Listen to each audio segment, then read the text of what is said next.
pushed up a day, excuse me. So this was kind of like a Wednesday practice today. Tomorrow will be like Thursday, and then the following day will be like a Friday.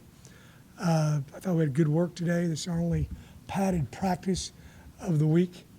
I thought the kids did a good job of, locking in, turning the page. Obviously, we're disappointed. We didn't play as well as what we wanted to last Saturday. There's some areas that were outstanding and some areas that weren't outstanding. We can't have those snafus in the kicking game that we had. Those are going to get you. They certainly did. But we got to, just like I tell you all the time, you can't sit here and revel in past successes or pout when you don't have the outcome that you want, or you're going to not live in the present and be the very best you can be every day. So we've turned a page on it. Is there anything from the self-scout that you guys learned from Saturday night, really? No, not really. We did a really good job offensively of moving the ball between the 20s, but when we got in in that fringe area, plus 30 to plus 20 yard line, we didn't get the play that we needed to. I thought it was a huge play with the punt that went out of bounds on the 2 yard line. We didn't recover from that. Got the block punt. Then later we got a block field goal that hurt us as well. One guy in each of them not doing his assignment, his 111th. Thought defensively we played really well, besides a couple of 50-50 balls. Had a bad angle on the touchdown here with 15 off the RPO, and then they threw a 50-50 ball up. Kind of was underthrown. The quarterback got hit. Guy did a good job adjusting it, but I think they had 250-some yards offense, which in this day and age is pretty good. But the block kicks really hurt us big time. And then not being able to cash in on the good field position, driving the ball down the field and, getting thwarted once we got down there. So those were our issues. Willie, what's the biggest challenge Houston's offense presents? Got a really good quarterback. I think he's the second leading passer in school history behind Case Keenum. He's big, he's mobile. I think he runs under 11 flat 100 meters.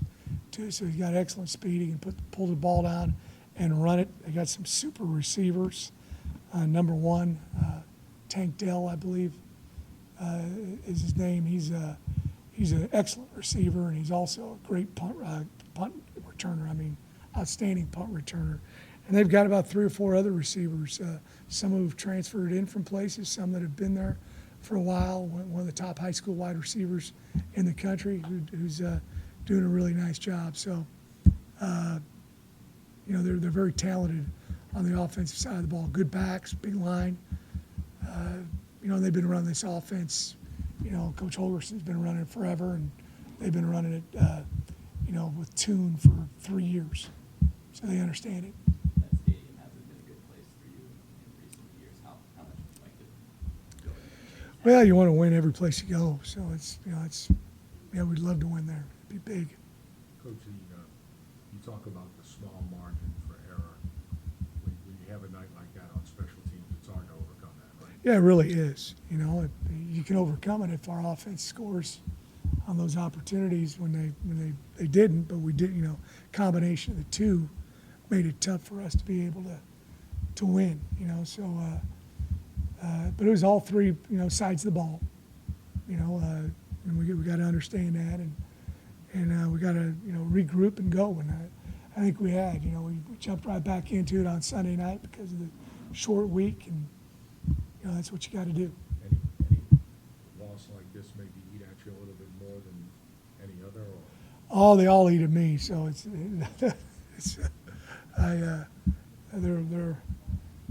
the wins kind of go leave me like that, and the losses stick with me. I got to flush them out of my system, and it takes a little while. So it's not a good trait, but unfortunately, it's the one I got. Why do you think they've given you so much trouble, Coach, over the years? Who's that? Houston. Well, they're good. They've done an excellent job recruiting over the last few years. They've got, as I said before, quality personnel on both sides of the ball.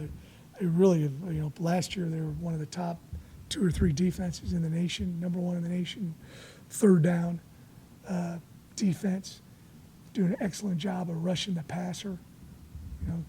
compress the pocket, really do a nice job of that. So they're very talented, coached well, and, they do a nice job. Did then Brogio have a chance to come back at your kicker? Yeah, I think so. Not this week, but hopefully next week. He's doing a little bit more right now. Coach, the goal at the beginning of the season was to win conference. How big is this game being complicated? Huge. Obviously there's been a few conference games, but after this weekend, half the teams will have one loss, half of them will have a win. So it's real big. This game is in Houston, it's not too far from New Orleans. The Tulane band's already announced that they're playing in Carlton's game. Is it nice just to have a little sense of home at an away game like this? Yeah, but it doesn't. That's we just got to play well between the white lines. It's a nice close place, and we gotta play great. And I'm glad the band's coming. They support the heck out of us. We support the heck out of them. And Barry Spanier and the band are just great people, awesome young people. Coach, knowing the atmosphere that was here Saturday night and the fact proximity to schools, and Coach Hall, is this something you'd like to see, happen on a semi-regular basis? Well, I think it is. I think we're playing them next 3 years in a row. 3 years. I know we are next year for sure. That's obviously a good thing. Well, we had a nice crowd out here, and I think we'll have a good crowd over there. So yeah, it is a good game to continue. Anybody else? Thank All you. right, thank you.